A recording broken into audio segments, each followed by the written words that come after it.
आज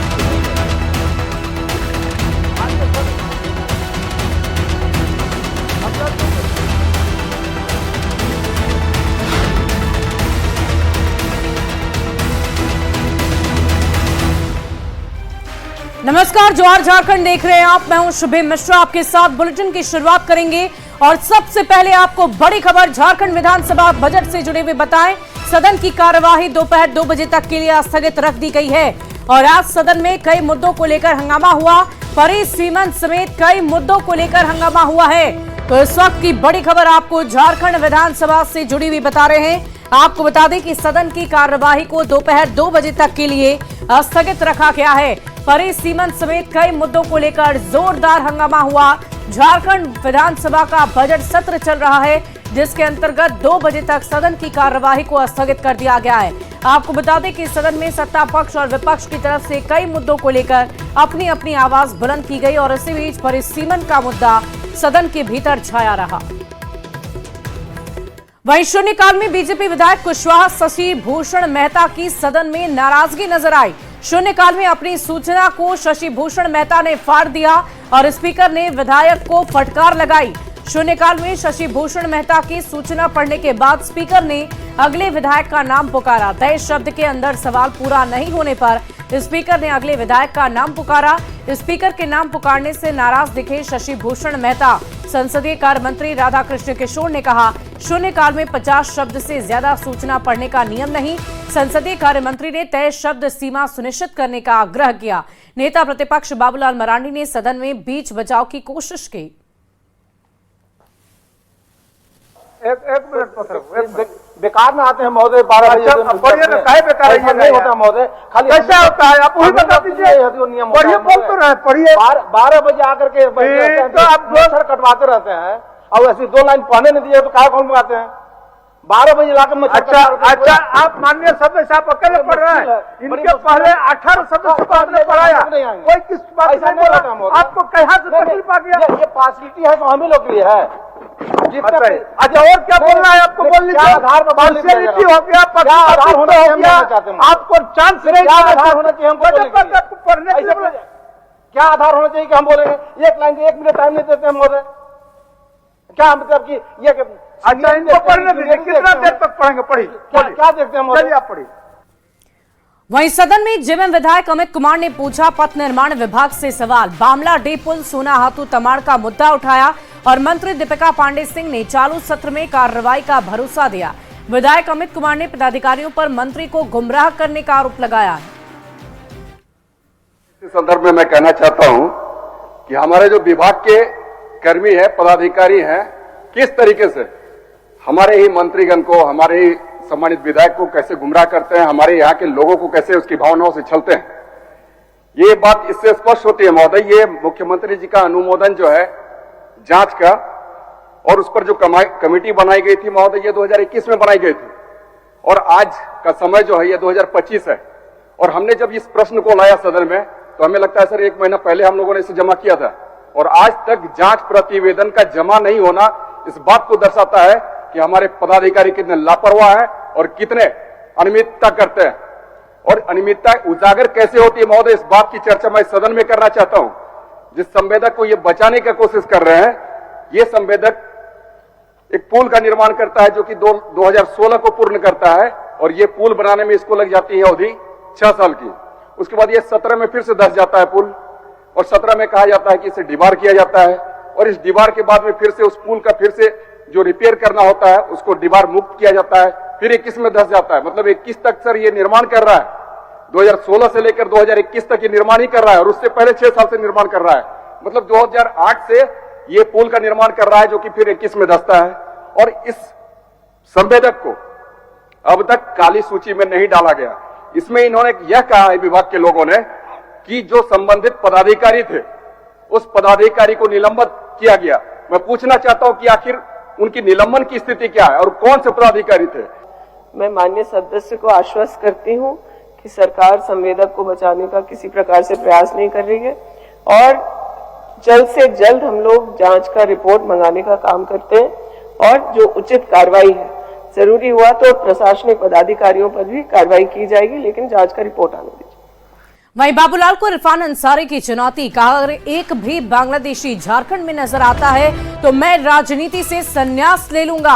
बाबूलाल मरांडी का मिजाज सेक्युलर है, बीजेपी का स्क्रिप्ट पढ़ रहे हैं। बाबूलाल जी को कब क्या बोलना है उनको नहीं पता है। और अब बांग्लादेशी एनआरसी ये सब पुराना मामला है। ये लोगों का काम है, हिंदू मुस्लिम सिख ईसाई को आपस में लड़ाना चाहते हैं। हमारे समाज को बदनाम किया गया है, मुसलमानों को बदनाम करने की साजिश हो रही है। जाकर अमित शाह को बोलना चाहिए बाबूलाल को कि बांग्लादेशी घुसपैठ हो रही है। जाने के बाद भाजपा जो स्क्रिप्ट दे रही है वही पढ़ रहे हैं वो। मैं कहना चाहता हूं विपक्ष को जनता ने नकार दिया है और ऐसा विपक्ष बनाया है जो कमजोर है। बाबूलाल जी को पता नहीं होता है कि क्या बोलना है, कब बोलना है, क्यों बोलना है। अब तो पहले तो उठते नहीं थे, अब उठ रहे हैं, तो चलिए मैं वेलकम करता हूं उनको।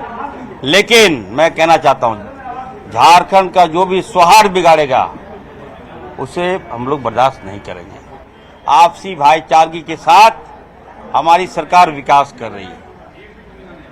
अब एनआरसी, बांग्लादेश, ये तो पुराना मामला हो गया। कितना गाली देंगे? बाबूलाल जी को मैं चुनौती देता हूं, मैं राजनीतिक से इस्तीफा ले लूंगा अगर एक भी बांग्लादेश झारखंड में दिखा दे वो। वहीं सदन में आदिवासी महिलाओं के अधिकार को लेकर बीजेपी विधायक पूर्णिमा साहू के दिए गए बयान पर सदन के बाहर गहमा गहमी देखने को मिली। जेएमएम और कांग्रेस ने बीजेपी पर हमला बोला तो बीजेपी ने भी हेमंत सरकार से कई सवाल किए हैं।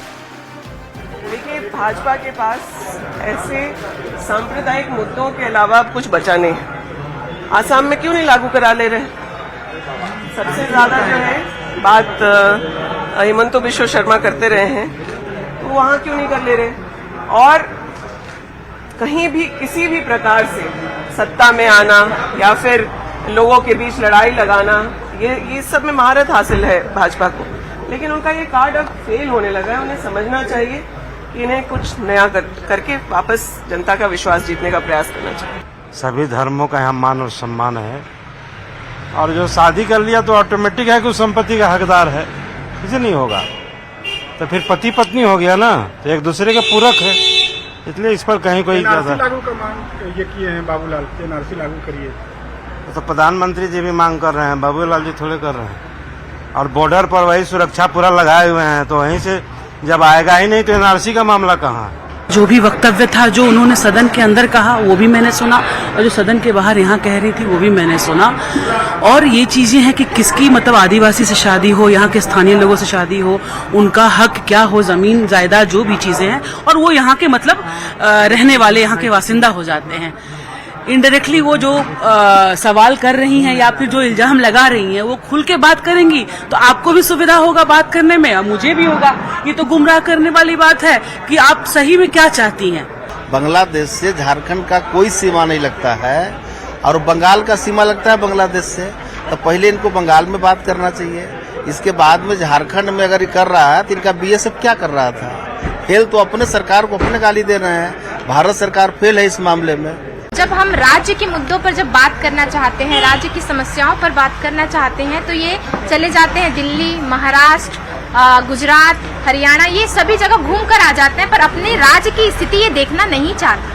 अगर हमारे माननीय नेता प्रतिपक्ष भी कोई सुझाव दे रहे हैं उसे भी तो स्वीकार करिए, उसे भी आपको लेने की जरूरत है कि आखिर हमारे झारखंड में आदिवासियों की संख्या कम हो रही है तो उसको तुरंत एक्सेप्ट करना चाहिए। हाँ, कम हो रही है, या तो हम जांच कराएंगे, एक सही सिस्टम से जांच कराएंगे। आज देखिए जो हमारे नामकुम की घटना आप देखे होंगे, ऐसी दर्दनाक घटना, निंदनीय घटना जिसे हम कहते हैं, नामकुम में भी 2 लोगों में विवाद हुआ, उसे 2 पक्ष बना दिया जाता है। बढ़ते अगली खबर की ओर। घोड़थंबा में होली में हिंसा पर सियासी उबाल देखने को मिल रहा है। न्यूज 18 से खास बातचीत में केंद्रीय मंत्री और कोडरमा से बीजेपी सांसद अन्नपूर्णा देवी ने झारखंड सरकार पर जोरदार हमला बोला और कई संगीन सवाल उठाए हैं। बात करते हैं केंद्रीय मंत्री और कोडरमा से बीजेपी सांसद अन्नपूर्णा देवी से। अन्नपूर्णा जी, आपके लोकसभा क्षेत्र में जिस तरह की घटना हुई राजधर्मार के जो घोड़थंबा इलाके में, उस पर आप क्या कहेंगे? किस तरह का हालात है वहां पे अभी?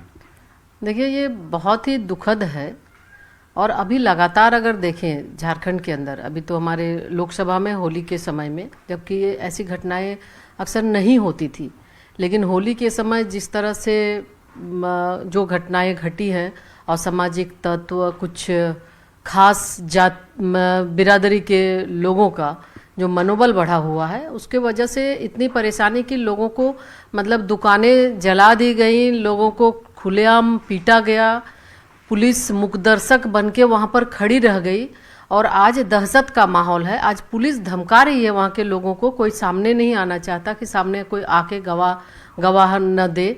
तो इस तरह से देख रहे हैं कि जिस तरह पुलिस सरकार के संरक्षण में, पुलिस के द्वारा, पुलिस के वरीय अधिकारी वहाँ पे रहते हुए और ये घटना घटी है, निश्चित रूप से दुखद और चिंतनीय है। और ये पहली घटना नहीं, इसके पहले भी शिवरात्रि के समय भी इचाक में इसी तरह से हुआ, जबकि बातें हुई माइक बांधने को लेके। 2 दिन का शिवरात्रि त्यौहार था, 2 दिन के लिए लोगों ने किया, उसके बाद वहाँ पर भी इसी तरह कुछ खास समूह के द्वारा इस तरह से किया गया। तो लगातार, और उसके अलावा भी अगर हम देखेंगे तो पूरे झारखंड के अंदर आज नामकुम में भी ऐसे ही घटना घटी है। कई ऐसी घटनाएं हो रही है पूरे झारखंड में कि अपराधी के साथ साथ कुछ खास वर्ग के लोगों का मन बढ़ा हुआ है और सरकार उसको संरक्षण दे रही है। सरकार के संरक्षण में वैसे लोगों को लोगों के द्वारा जानबूझकर आम जन को, और जो हमारे लोकसभा के अंदर हो या फिर झारखंड के अन्य लोगों को काफ़ी परेशान और प्रताड़ित किया जा रहा है। तो निश्चित रूप से ये तुष्टीकरण की नीति इस सरकार के द्वारा किया जा रहा है। और कहीं ना कहीं अगर हम देखें तो ये सारा कुछ कि ऐसे इसके वजह से लोगों का मनोबल बढ़ा है। और आज लगातार लॉ एंड ऑर्डर, विधि व्यवस्था बिगड़ रही है और इस तरह की घटनाएं घट रही है और बहुसंख्यक जो लोग हैं आज कहीं ना कहीं डरे हुए हैं, सहमे हुए हैं। लेकिन जेएमएम और कांग्रेस की तरफ से आरोप आप लोगों के ऊपर, आप लोगों के समर्थकों के ऊपर लगाया जा रहा है। देखिए, ये एक जगह की घटना नहीं है, ये पूरे झारखंड के अंदर कई जगह की घटनाएं इस तरह की हुई है और लगातार एक खास समूह को, खास वर्ग को सरकार के द्वारा पनाह मिलता है, सरकार के द्वारा संरक्षण मिलता है, जिसके वजह से ऐसे लोगों का मनोबल बढ़ा हुआ है और आज इस तरह की घटनाएं घटित हो रही है। इसके पहले कभी भी होली में या फिर शिवरात्रि के समय ऐसी घटनाएं घटित नहीं होती थी। तो कहीं ना कहीं ये सरकार के पास बोलने के लिए कुछ नहीं है, वोट बैंक की राजनीति कर रही है, तुष्टीकरण की राजनीति कर रही है और किसी खास वर्ग को वो बचाने का काम कर रही है। चलिए, बहुत बहुत धन्यवाद। तो ये थी केंद्रीय मंत्री और कोडरमा से बीजेपी सांसद अन्नपूर्णा देवी। कैमरामैन अपू पाठक के साथ अमितेश सिंह, न्यूज 18 दिल्ली। और आइए अब आपको लोहरदग्गा लिए चलते हैं, जहां न्यूज 18 की खबर का असर देखा गया है। बच्चों को प्रश्न पत्र नहीं मिलने की खबर चलने के बाद कई विद्यालयों में इसका सुधार किया गया और बच्चों को प्रश्न पत्र दिया गया है। आपको बता दें कि कल राजकीय मध्य विद्यालय में चल रही कक्षा 8वीं तक की परीक्षा की तस्वीर दिखाई दी थी, जिसमें बच्चे ब्लैक बोर्ड और कंप्यूटर के जरिए क्वेश्चंस देखकर परीक्षा दे रहे थे। बच्चों को क्वेश्चंस पेपर नहीं मिल पाए थे। विकास अनुदान का जो फंड है उसके माध्यम से हम लोग बच्चों को प्रश्न पत्र उपलब्ध करा रहे हैं, क्योंकि बिना प्रश्न पत्र दिए हुए, जैसे कि विशेषकर साहित्य की जो परीक्षाएं होते हैं, इंग्लिश है, लिटरेचर का जो है इंग्लिश है, संस्कृत है, हिंदी है, उसमें कम्प्रीहेंशन टाइप का ज़्यादातर प्रश्न है। बिना बच्चे को प्रश्न पत्र उपलब्ध कराए हुए संभव नहीं है। तो उसमें हम लोग जो है सो विद्यालय के जो फंड है उसकी व्यवस्था से करके हम लोग कर रहे हैं, सब बच्चों को उपलब्ध करा दे रहे हैं। क्वेश्चन पेपर हम लोग को अच्छा मिला है और पढ़ा हुआ आया है, सब अच्छा है सर, बहुत अच्छा से रहते हैं यहाँ का। हम लोग परीक्षा देने में कोई परेशानी नहीं सर। क्या क्वेश्चन पेपर आप लोग को स्कूल से ही मुहैया हुआ है? सब पढ़ा हुआ मिल रहा है, सब अच्छा है। क्वेश्चन पेपर मिला है? अच्छा है, सब बार क्वेश्चन पेपर मिला है। और अगली खबर राजधानी रांची से, जहां बरियातू थाना क्षेत्र में कोयला कारोबारी विपिन मिश्र पर फायरिंग मामले में पुलिस ने 6 आरोपियों को गिरफ्तार कर लिया है। उनके पास से फायरिंग में इस्तेमाल किए गए हथियार को भी बरामद किया गया। पुलिस के अनुसार अमन साहू ने विपिन मिश्र के खिलाफ साजिश रची थी और उसे प्रेम प्रकाश पांडे ने अंजाम तक पहुंचाया था। दरअसल कोयला कारोबारी विपिन मिश्र की विकास तिवारी गैंग से नजदीकियां थी, जो अमन साहू पसंद नहीं करता था और इसीलिए सबक सिखाने के लिए फायरिंग भी की गई थी।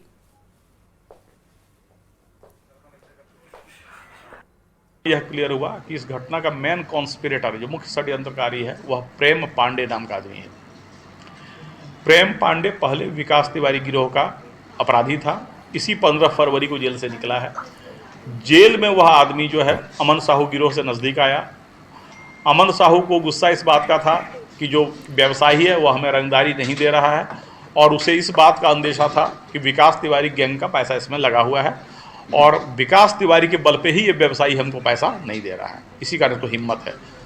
तो करण अमन साहू का ये गुस्सा था। और इस बीच राजधानी रांची से एक बड़ी खबर का रुख कर लेंगे। अपर बाजार स्थित एक दुकान में भीषण आग लग गई है। आग लगने से अफरा तफरी का माहौल हो गया। सूचना मिलते ही दमकल की गाड़ी वहां पर पहुंची है। दमकल कर्मियों ने कड़ी मशक्कत के बाद आग पर काबू पा लिया है, लेकिन तब तक दुकान में रखा सारा सामान जलकर खाक हो गया था। शॉर्ट सर्किट से आग लगने की आशंका जताई जा रही है। बड़ी खबर आपको राजधानी रांची से बता रहे हैं, जहां दमकल की टीम ने पहुंचकर आग पर काबू पा लिया है। दुकान में रखा सारा सामान जलकर खाक हो गया। शॉर्ट सर्किट से आग लगने की आशंका जताई जा रही है। राजधानी रांची से आपको बड़ी खबर बता रहे हैं, जहां पर बाजार स्थित दुकान में आग लग गई।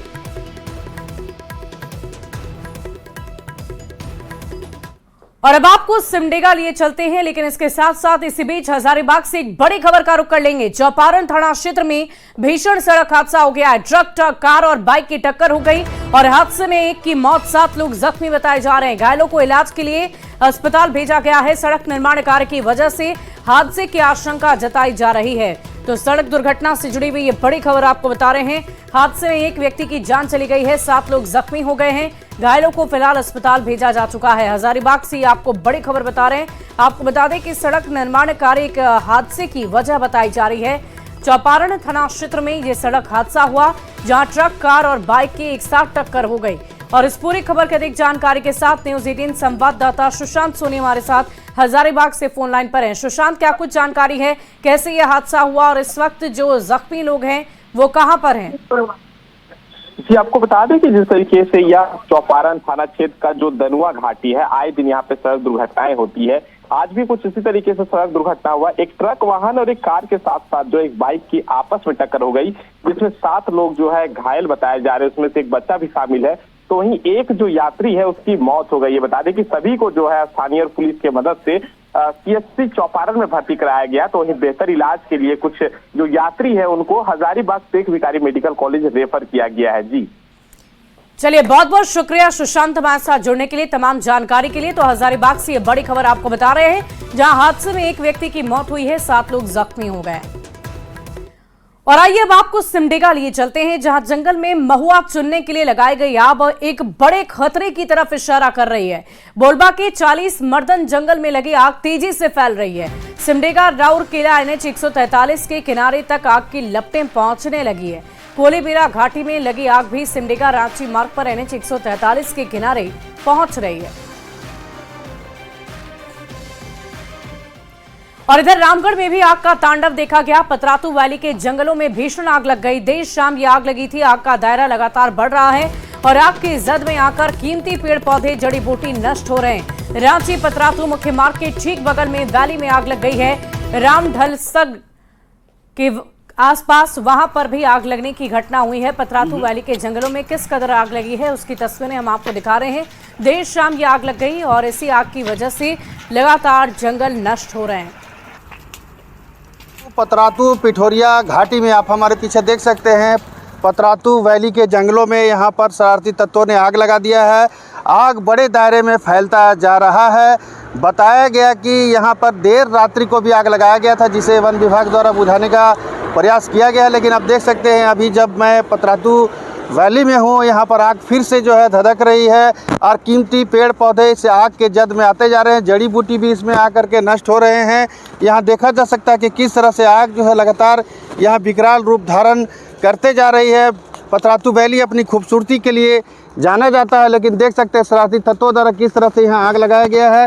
ये कल रात से ही लगा हुआ है और ये धीरे धीरे बढ़ते ही जा रहा है। चारों तरफ आप देख सकते हैं ये आग, हवा जैसे जैसे आ रहा है, धीरे धीरे आग का लपेटे आगे जाते जा रहा है।